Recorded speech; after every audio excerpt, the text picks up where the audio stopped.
আসসালামু আলাইকুম। আমি কামরুন নাহার ম্যাডাম, সহকারী অধ্যাপক, জীববিজ্ঞান বিভাগ, greenfield school and college, Mirpur, Dhaka. দ্বাদশ শ্রেণীর শিক্ষার্থীরা কেমন আছো? আশা করি তোমরা ভালো আছো এবং রেগুলার লেখাপড়া করছো। আজকে তোমাদের আমি পড়াবো অধ্যায় 9-এর লেকচার 7। হ্যাঁ, গত লেকচারে আমি তোমাদের গ্লাইকোলাইসিস সম্পর্কে পড়িয়েছিলাম, গ্লাইকোলাইসিস প্রক্রিয়াটি পড়িয়েছিলাম। আজকে আমরা শুরু করব গ্লাইকোলাইসিসের গুরুত্ব এটা দিয়ে। হ্যাঁ, গ্লাইকোলাইসিসে তোমরা দেখেছিলে এক অণু গ্লুকোজ থেকে 2 অণু পাইরুভিক অ্যাসিড তৈরি হয়। হ্যাঁ, এবং এই গ্লাইকোলাইসিস প্রক্রিয়াটি ঘটে সাইটোপ্লাজমে।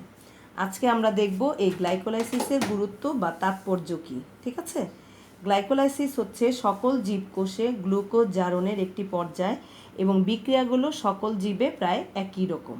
ঠিক আছে, গ্লাইকোলাইসিসের ফলে উৎপন্ন 2 অণু পাইরুভিক অ্যাসিড ক্রেবস চক্রের সাবস্ট্রেট হিসেবে ব্যবহৃত হয়। এখান থেকে যে পাইরুভিক অ্যাসিডটা তৈরি হবে, এই পাইরুভিক অ্যাসিড এরপরে চলে যাবে ক্রেবস সাইকেলে। হ্যাঁ, তার মাঝখানে একটা পর্যায়ে আছে অ্যাসিটাইল কোএসিসটি, তোমরা জানো। গ্লাইকোলাইসিসের গ্লুকোজ থেকে পাইরুভিক অ্যাসিড পর্যন্ত উৎপন্ন একাধিক অন্তর্বর্তী যৌগগুলো জীবের বিভিন্ন বিপাকীয় কাজে ব্যবহৃত হয়। গ্লাইকোলাইসিসের ফলে 4 অণু এটিপি উৎপন্ন হয় এবং অবাধ শ্বসনকারী জীবদের ক্ষেত্রে এখানে উৎপন্ন 2 অণু NADH2 অন্যান্য বিপাকীয় কাজেও ব্যবহৃত হয়। ঠিক আছে, আরেকটা ওয়ার্ড তোমরা জেনে থাকবে, গ্লুকোনিওজেনেসিস কি। ঠিক আছে, গ্লুকোনিওজেনেসিস, গ্লুকোনিওজেনেসিস কি? দেখো, গ্লুকোনিওজেনেসিস কি? গ্লাইকোলাইসিস প্রক্রিয়ার উল্টো পথে গ্লুকোজ তৈরি হওয়াকে বলা হয় গ্লুকোনিওজেনেসিস। ঠিক আছে, গ্লাইকোলাইসিস প্রক্রিয়া তো এক অণু গ্লুকোজ থেকে 2 অণু পাইরুভিক অ্যাসিড হচ্ছে। হ্যাঁ, এটা যদি উল্টো পথে আবার গ্লুকোজ তৈরি হয় সেটাকেই বলা হয় গ্লুকোনিওজেনেসিস। এটি প্রাণীর চেয়ে উদ্ভিদে কম হয়, তবে রেডি বীজ, তারপর সূর্যমুখী বীজ ইত্যাদিতে জমাকৃত তেল গ্লুকোনিওজেনেসিস প্রক্রিয়ায় সুক্রোজ বা গ্লুকোজে পরিণত হয়, যা পরবর্তীতে বীজ থেকে অঙ্কুরিত চারার বৃদ্ধিতে সহায়ক হয়। ঠিক আছে, এরপরে দেখো গ্লাইকোলাইসিস ও ফটোলাইসিসের মধ্যে পার্থক্য। ঠিক আছে, গ্লাইকোলাইসিস ও ফটোলাইসিস, গ্লাইকোলাইসিস আর হচ্ছে ফটোলাইসিস। গ্লাইকোলাইসিস কি দেখো, শ্বসনকালে তোমার ঘটছে, তারপরে কোষের সাইটোপ্লাজমে সম্পন্ন হচ্ছে, আলোর প্রয়োজন হচ্ছে না। এই প্রক্রিয়ায় গ্লুকোজ থেকে পাইরুভিক অ্যাসিড উৎপন্ন হচ্ছে। আর হচ্ছে এই প্রক্রিয়াটাকে সংক্ষেপে বলা হয় ইএমপি। আর ফটোলাইসিস কি, সালোক সংশ্লেষণকালে ঘটে। ঠিক আছে, আর গ্লাইকোলাইসিস হচ্ছে শ্বসনে ঘটে। ফটোলাইসিস ক্লোরোপ্লাস্টের গ্রানাম অঞ্চলে সম্পন্ন হয়, আলোর প্রয়োজন হয়। এই প্রক্রিয়ায় পানি থেকে কী কী তৈরি হয়? ইলেকট্রন, প্রোটন এবং হাফ অণু অক্সিজেন উৎপন্ন হয়। হ্যাঁ, পানি ভেঙে তৈরি হচ্ছে ইলেকট্রন, প্রোটন এবং অক্সিজেন। ঠিক আছে, আর ফটোলাইসিস এই প্রক্রিয়াকে বলা হয় হিল বিক্রিয়া।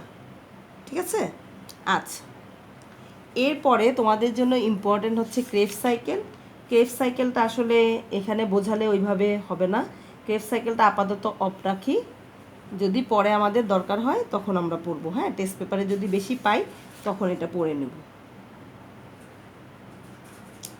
এরপরে দেখো আমরা চলে যাই,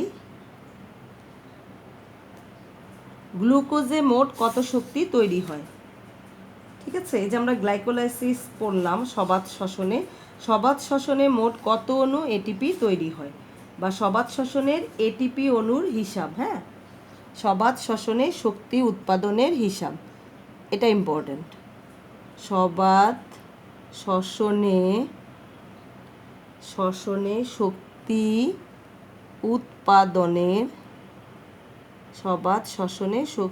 উৎপাদনের হিসাব। তোমরা জানো সবাত শ্বসনে 38 এটিপি তৈরি হয়। ঠিক আছে, প্রথমেই হচ্ছে গ্লাইকোলাইসিস। আমরা গতদিন যে পড়েছিলাম একটু মনে করো, গ্লাইকোলাইসিস প্রক্রিয়ার ফলে ঠিক আছে কয়টা তৈরি হয়? গ্লাইকোলাইসিসে আমাদের ছিল 2টা NADH2। ঠিক আছে, তাহলে দুইটা NADH2 থেকে হবে 6টা ATP। তারপরে একটা ছিল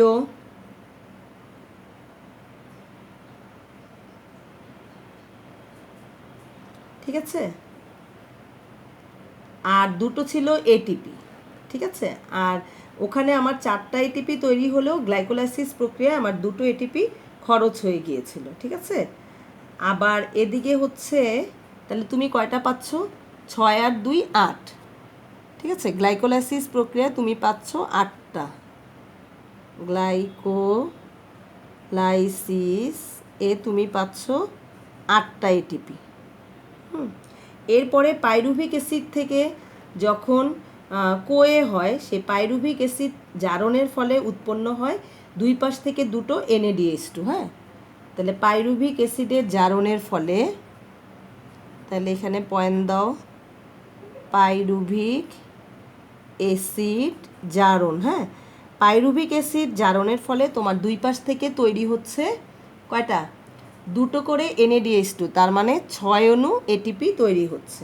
ঠিক আছে, এরপরে তুমি চলে যাও ক্রেবস চক্র।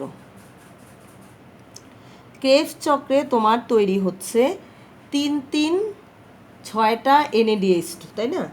6টা NADH2 থেকে তোমার হচ্ছে 3 6 18।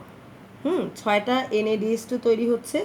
তারপরে তোমার তৈরি হচ্ছে দুটো FADH2, দুই পাশের দুটো FADH2 থেকে তুমি পাচ্ছ 4টা। আর তোমার তৈরি হচ্ছে দুটো GTP সমান সমান ATP। ঠিক আছে, তাহলে কত হচ্ছে দেখো, 18 আর 2 20 আর 4 24, এখান থেকে হচ্ছে 24 ক্রেবস চক্র থেকে। হ্যাঁ, 24 আর 8, ঠিক আছে, 18 আর 2 20 24, 24 আর 6 30, 30 আর 8 38। ঠিক আছে, হিসাব কিন্তু মিলে গিয়েছে। হ্যাঁ, 38 ATP। তাহলে সবাত শ্বসনে কত শক্তি তৈরি হচ্ছে? তোমার 38 ATP তৈরি হচ্ছে। এর মধ্যে গ্লাইকোলাইসিসে তুমি পাবা দুটো NADH2, তার মানে 6, আর হচ্ছে 4টা ATP তৈরি হয়, দুটো আবার গ্লাইকোলাইসিস প্রক্রিয়ায় খরচ হয়ে যায়। তাহলে 4 6 আর 2 8। হ্যাঁ, এই যে আমি লিখেছি 8টা ATP। পাইরুভিক অ্যাসিডের জারণে যখন অ্যাসিটাইল কোয়ে হয়, তখন হচ্ছে 2 অণু NADH2 তৈরি হবে। তাহলে দুই পাশ থেকে 1 অণু 2 অণু NADH2, 3 দুগুণে 6। হ্যাঁ, আর ক্রেবস চক্রে তোমার হবে 3টা NADH2, এই পাশে 3টা, 3 3 6, তাহলে 3 6 18, দুটো হবে FADH2, তাহলে 2 দুগুণে 4, আর ওদিকে হচ্ছে দুটো। হ্যাঁ, এই হলো তোমার 38 ATP এর হিসাব। ঠিক আছে, আমি তোমাকে সোজা করে লিখে দিলাম, বইয়েরটাও ফলো করতে পারো, এটাও দেখতে পারো। এরপরে আমরা চলে যাচ্ছি অবাত শ্বসন। ঠিক আছে, অবাত শ্বসন আর সবাত শ্বসনের প্রথম বিক্রিয়া কিন্তু এক। ঠিক আছে, গ্লাইকোলাইসিস কিন্তু সেম। তাহলে যে শ্বসনে জীবকোষের শ্বসন বস্তু অজৈব যৌগের O2 দ্বারা অসম্পূর্ণরূপে জারিত হয়ে কার্বন ডাইঅক্সাইড ও পানিতে পরিণত হয় এবং শ্বসন বস্তুর মধ্যে নিহিত ঐস্থিতিক শক্তির আংশিক নির্গমন ঘটে, তাকে আমরা কি বলছি? অবাত শ্বসন। অবাত শ্বসন মূলত অণুজীবে ঘটে থাকে। হ্যাঁ, ব্যাকটেরিয়া, ছত্রাক, এগুলোতে তুমি দেখতে পাবে। অবাত শ্বসনের প্রক্রিয়াটি প্রধানত কোষের সাইটোপ্লাজমে কোষ পর্দা দ্বারা গঠিত মেসোজোমে ঘটে। ঠিক আছে, অবাত শ্বসনে আমার কি তৈরি হয়? আসলে ইথাইল অ্যালকোহল তৈরি হয়, তাই না? CH2O5 ইথাইল অ্যালকোহল তৈরি হয়ে যায়। ঠিক আছে, তাইলে প্রথম প্রক্রিয়াটা তো আমার একই, পরে হচ্ছে আমার ইথাইল অ্যালকোহল তৈরি হয়। এরপরে দেখো, সবাত শ্বসন ও অবাত শ্বসনের মধ্যে পার্থক্য পড়তে হবে। হ্যাঁ, এটাই আসলে ইম্পর্টেন্ট প্রশ্ন। সবাত শ্বসন ও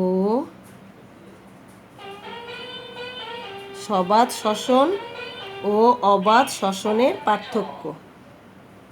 ঠিক আছে, দেখো, সবাত শ্বসন ও অবাত শ্বসন পার্থক্য।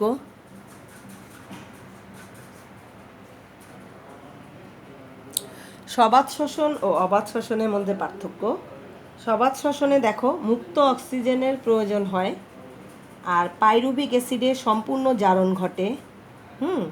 অবাত শ্বসনে হচ্ছে মুক্ত অক্সিজেনের প্রয়োজন হয় না, সবাতে প্রয়োজন হয়, সংজ্ঞাতে পড়েছ। সবাত শ্বসনে পাইরুভিক অ্যাসিডের সম্পূর্ণ জারণ ঘটে, অবাতে হচ্ছে পাইরুভিক অ্যাসিডের আংশিক জারণ ঘটে। তারপরে সবাতে তোমার অধিক পরিমাণ কার্বন ডাইঅক্সাইড উৎপন্ন হয়, অবাতে হচ্ছে অল্প পরিমাণ কার্বন ডাইঅক্সাইড উৎপন্ন হয় বা আদৌ হয়ও না। ঠিক আছে, সবাতে তোমার পানি উৎপন্ন হয়, অবাতে পানি উৎপন্ন হয় না। সবাতে হচ্ছে তোমার অ্যালকোহল বা ল্যাকটিক অ্যাসিড তৈরি হয় না, অবাতে কিন্তু তৈরি হচ্ছে। হ্যাঁ, ইথাইল অ্যালকোহল বা ল্যাকটিক অ্যাসিড তৈরি হচ্ছে। আর সবাতে শক্তির পরিমাণ অধিক, এখানে 38টি এটিপি উৎপন্ন হয়। হ্যাঁ, অধিক পরিমাণ শক্তি, 38টি এটিপি উৎপন্ন হয়। অবাতে হচ্ছে অল্প পরিমাণ শক্তি, 2টি এটিপি তৈরি হয় অবাতে। সংগঠনের স্থান সবাত হচ্ছে সাইটোপ্লাজম ও মাইটোকন্ড্রিয়া, আর অবাত হচ্ছে মাইটোকন্ড্রিয়ার বাইরে অর্থাৎ সাইটোপ্লাজমে ঘটে। হ্যাঁ, আর অধিকাংশ উদ্ভিদ ও প্রাণীদেহে ঘটে। আর অবাত ঘটে কিছু অণুজীব, তারপরে তোমার পরজীবী প্রাণী, তারপরে বীজ প্রভৃতিতে আমাদের ঘটে অবাত শ্বসন। ঠিক আছে, এটা পড়বে। এরপরে আমরা চলে যাই গাজন বা ফার্মেন্টেশন কি। ঠিক আছে, তোমরা এটা শুনে থাকবে যে গাজন প্রক্রিয়া, গাজন বা ফার্মেন্টেশন, হ্যাঁ, ফার্মেন্টেশন একটা ল্যাটিন শব্দ।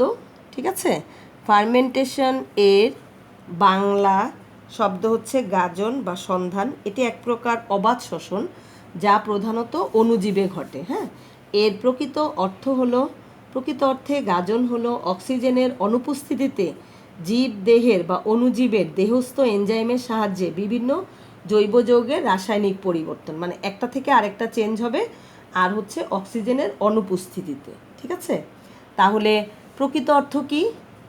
অক্সিজেনের অনুপস্থিতিতে অণুজীবের দেহস্থ এনজাইমের সাহায্যে বিভিন্ন জৈব যৌগের রাসায়নিক পরিবর্তন। গাজর এনজাইম নির্ভর একটি অন্তঃকোষীয় প্রক্রিয়া। যেমন ইথাইল অ্যালকোহল ফার্মেন্টেশনের প্রধান এনজাইম জাইমেস, এনজাইমের নাম হচ্ছে জাইমেস, এবং ল্যাকটিক অ্যাসিড ফার্মেন্টেশনের প্রধান এনজাইম ল্যাকটেট ডিহাইড্রোজিনেস। ঠিক আছে, এই ক্ষেত্রে জৈব বস্তুই ইলেকট্রন দাতা এবং গ্রহীতা রূপে কাজ করে। ফার্মেন্টেশনে উৎপন্ন বস্তুর মধ্যে শক্তি ছাড়া অন্য সব বস্তু কোষের বাইরে সঞ্চিত হয়। ঠিক আছে, যেমন ইথাইল অ্যালকোহল যদি ফার্মেন্টেশন হয়, দেখো এই ফার্মেন্টেশনে শর্করা অক্সিজেন ছাড়া এনজাইম দ্বারা জারিত হয়ে ইথাইল অ্যালকোহল, CO2 এবং অল্প পরিমাণ তাপশক্তি উৎপন্ন করে। একে কোহল ফার্মেন্টেশন বলে। ঠিক আছে, খেজুরের বা তালের রসে ইস্ট ছত্রাক দিলে, খেজুরের রস বা তালের রসে তুমি যদি ইস্ট দাও, তাহলে সেখানে কি হবে? কোহল ফার্মেন্টেশন ঘটে। এই প্রক্রিয়ায় ইস্ট রসের গ্লুকোজকে শোষণ করে নেয়, ইস্টের ভেতরের এনজাইমের সাহায্যে জারিত হয়ে অ্যালকোহল ও CO2 উৎপন্ন করে। এই CO2 এবং অ্যালকোহল ইস্ট কোষ থেকে বেরিয়ে আসে, ফলে দ্রবণটি কি হয়? গেজিয়ে যায়, যেমন glucose, pyruvic acid. Lactic acid fermentation কি হবে? দেখো, যে শ্বসন প্রক্রিয়ায় গ্লুকোজ জাতীয় শ্বসন বস্তু O2 এর অনুপস্থিতিতে আংশিকভাবে জারিত হয়ে ল্যাকটিক অ্যাসিড ও স্বল্প পরিমাণ শক্তি উৎপন্ন করে তাকেই আমরা বলছি ল্যাকটিক অ্যাসিড ফার্মেন্টেশন। ঠিক আছে, আচ্ছা, তাহলে গ্লুকোজ থেকে হবে গ্লাইকোলাইসিস প্রক্রিয়ায় পাইরুভিক অ্যাসিড, সেই পাইরুভিক অ্যাসিড আবার ল্যাকটিক ডিহাইড্রোজেনেস প্রক্রিয়ায় হবে ল্যাকটিক অ্যাসিড, এই ল্যাকটিক অ্যাসিড এরপরে জারিত হবে। এরপরে দেখো একটা কোশ্চেন পাবা 1 নম্বরের জন্য, শ্বসন হার কি? ঠিক আছে, বা আর কিউ হচ্ছে রেসপিরেটরি কোশিয়েন্ট। শ্বসনের সময় সাধারণত অক্সিজেন কি হয়? গৃহীত হয়। হ্যাঁ, সবাত শ্বসনের ক্ষেত্রে বলছি, অক্সিজেন গৃহীত হয় এবং কার্বন ডাইঅক্সাইড কি হয়ে যায়?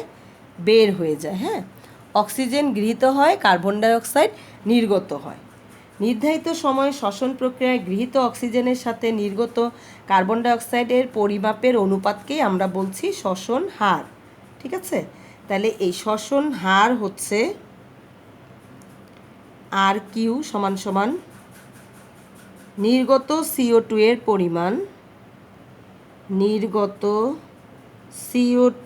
পরিমাণ, আর হচ্ছে গৃহীত O2 এর পরিমাণ। ঠিক আছে, গৃহীত O2 এর পরিমাণ।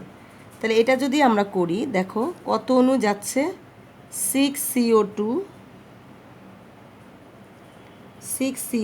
এখানে যাচ্ছে 6O2। তাহলে কাটাকাটি করলে CO2O2 তার মানে 6 অণু 6 অণু, 6 6 কাটাকাটি করলে 1। তাহলে তুমি এখানে দেখতেই পাচ্ছ যে এখানে আমার শ্বসনের হার হচ্ছে 1। ঠিক আছে, এটা দেখবে 1 নম্বরের জন্য। হ্যাঁ, আর কিউ কি বা শ্বসন হার কি।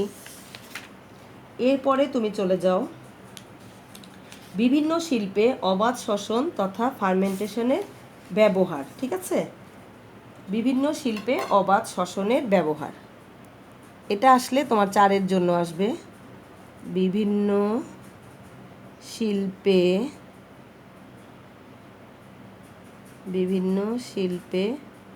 অবাধ শ্বসনের ব্যবহার। দেখো, অবাধ শ্বসন সম্পন্নকারী জীবাণুর অনেক প্রজাতি ও প্রকরণ বাছাই করে শিল্পক্ষেত্রে বহু আগে থেকেই ব্যবহৃত হয়ে আসছে। যেমন প্রথমেই যাও পাউরুটি শিল্প। পাউরুটি তৈরির সময় ময়দার সাথে কি করা হয়, ইস্ট মিশিয়ে প্রয়োজনীয় তাপমাত্রায় রেখে দিলে প্রথমে হাইড্রোলাইসিস ও পরে অ্যালকোহলিক ফার্মেন্টেশন ঘটে। এর ফলে CO2 গ্যাস ময়দার দলার মধ্যে বুদবুদ সৃষ্টি করায় ময়দার দলা কি হয়, ফুলে ফেপে ওঠে। এ অবস্থায় ফোলা ময়দার দলাগুলোকে চুল্লিতে গরম করা হয়। চুল্লির তাপে CO2 এর বুদবুদগুলো প্রসারিত হতে হতে কি হয়, ফেটে যায় এবং ময়দার দলাগুলো স্পঞ্জি পাউরুটিতে পরিণত হয়। উপজাত হিসেবে অ্যালকোহল উড়ে যায়। এরপরে যাও মদ শিল্প। অবাধ শ্বসনে ইস্ট ব্যবহারের ফলে আঙ্গুর, আপেল প্রভৃতি ফল থেকে মদ তৈরি করা হয়। তারপরে দেশীয় মদ যেটা, সেটা হচ্ছে তালের রস, খেজুরের রস, চিটাগুড় থেকে। হ্যাঁ, এরপরে যাও দুগ্ধ শিল্পে। দই হচ্ছে ফার্মেন্টকৃত দুগ্ধজাত পদার্থ। ফার্মেন্টেশন প্রক্রিয়ায় ল্যাকটিক অ্যাসিড ব্যাকটেরিয়া 3 থেকে 5 ঘন্টার মধ্যে 37 থেকে 38 ডিগ্রি সেলসিয়াস তাপমাত্রায় দুধকে কি করে, দইয়ে পরিণত করে। বিভিন্ন ধরনের ব্যাকটেরিয়ায় অংশগ্রহণে এক জটিল প্রক্রিয়ায় পনিরও তৈরি হয়। এরপরে দেখো ঔষধ শিল্পে ফার্মেন্টেশন প্রক্রিয়ার সাহায্যে বিভিন্ন প্রকার অ্যান্টিবায়োটিক উৎপাদন করা হচ্ছে। হ্যাঁ, এর মধ্যে পেনিসিলিন, স্টেপটোমাইসিন, তারপর টেট্রাসাইক্লিন ইত্যাদি অ্যান্টিবায়োটিক বিভিন্ন ছত্রাক, ঠিক আছে, এগুলাতে তৈরি হচ্ছে। তাহলে প্রথমে আমরা পড়লাম পাউরুটি শিল্পে, 1 নম্বরে পড়েছি পাউরুটি শিল্পে। ঠিক আছে, 2 নম্বরে পড়লাম মদ শিল্পে। 3 নম্বরে পড়েছি দুগ্ধ শিল্পে। 4-এ পড়লাম ঔষধ। হ্যাঁ, ঔষধ শিল্পে। 5 নম্বর হচ্ছে ভিনেগার উৎপাদনে। ঠিক আছে, দেখো ভিনেগার গুড়ের মধ্যে ইস্ট মিশিয়ে ইথাইল অ্যালকোহল উৎপন্ন হয়। এতে অ্যাসিটোব্যাক্টর অ্যাসিড নামক ব্যাকটেরিয়ার জারণ ক্রিয়ায় অ্যাসিটিক অ্যাসিড বা ভিনেগার উৎপন্ন করা হয়। ঠিক আছে, এরপরে হচ্ছে চা ও তামাক শিল্পে। 6 নম্বরে আছে চা ও তামাক শিল্পে। চা ও তামাক শিল্পে দেখো কি, ব্যাসিলাস মেগাথেরাম নামক ব্যাকটেরিয়া ব্যবহার করে চা ও তামাক গাছের পাতাকে সুগন্ধ ও কি করা হয়, রুচিকর, ঠিক আছে, ঘ্রাণযুক্ত, রুচিকর করা হয়। ঠিক আছে, তারপরে হচ্ছে পাটের তন্তু নিষ্কাশনে। পাটের তন্তু, পাট থেকে তোমরা দেখেছো আঁশ পৃথক করা হয়। সেই পাটের তন্তুর জন্য দায়ী ব্যাকটেরিয়া হচ্ছে ক্লস্ট্রিডিয়াম বিউটেরিকাম। ক্লস্ট্রিডিয়াম বিউটেরিকাম নামক ব্যাকটেরিয়ার ফার্মেন্টেশন ক্রিয়ায় পাটের তন্তু নিষ্কাশন করা হয়। এরপরে হচ্ছে চর্মশিল্পে দেখেছো চামড়া থেকে লোম ছাড়ানো হয়, এই জন্য দায়ী হচ্ছে ব্যাসিলাস সাবটিলিস। ঠিক আছে, আচ্ছা, এগুলো হচ্ছে আমার বিভিন্ন শিল্পে অবাধ শ্বসনের ব্যবহার। এরপরে হচ্ছে শ্বসন প্রক্রিয়ার প্রভাবকসমূহ। ঠিক আছে, শ্বসন প্রক্রিয়ার প্রভাবকসমূহ। তোমরা জানো প্রভাবক 2 প্রকার, বহিঃপ্রভাবক এবং অন্তঃপ্রভাবক। হ্যাঁ, বহিঃপ্রভাবকের মধ্যে আছে অক্সিজেনের ঘনত্ব, তাপমাত্রা, শ্বসনের জন্য উত্তম তাপমাত্রা 45, ঠিক আছে? এর চেয়ে বেশি হলে শ্বসন ভালো হয় না, তোমরা পড়ে এসেছো। 20 থেকে 45, হ্যাঁ। তারপর কার্বন ডাই অক্সাইডের ঘনত্ব, আলো, পানি, এগুলো। আর অন্তঃপ্রভাবকের মধ্যে হচ্ছে শাসনিক বস্তুর পরিমাণ, কোষের বয়স, এনজাইম, এগুলো। এরপরে পড়বে শ্বসনের গুরুত্ব, হ্যাঁ। এটা একটু 4-এর জন্য পড়ে রেখো। শ্বসনের গুরুত্ব 9-10-এও পড়ে এসেছো। শক্তি উৎপাদন, মেন কথা হলো শক্তি উৎপাদন। তারপর কার্বন ডাই অক্সাইডের ব্যবহার, তারপরে হচ্ছে বিপাকীয় শক্তির যোগান, হ্যাঁ, কোষ বিভাজন ও দৈহিক বৃদ্ধি, যৌগ সংশ্লেষণ, এনজাইম ও ভিটামিন, তারপরে বেকারি ও দুগ্ধজাত শিল্পে, এগুলো। ঠিক আছে, আজকে তাহলে এ পর্যন্তই থাক, আমার অধ্যায়টা শেষ। আমি তোমাদের আগামী লেকচারে এটা থেকে কয়েকটা ক্রিয়েটিভ কোশ্চেন দিয়ে দেবো, হ্যাঁ, ইম্পর্টেন্ট ক্রিয়েটিভ কোশ্চেন। আল্লাহ হাফেজ।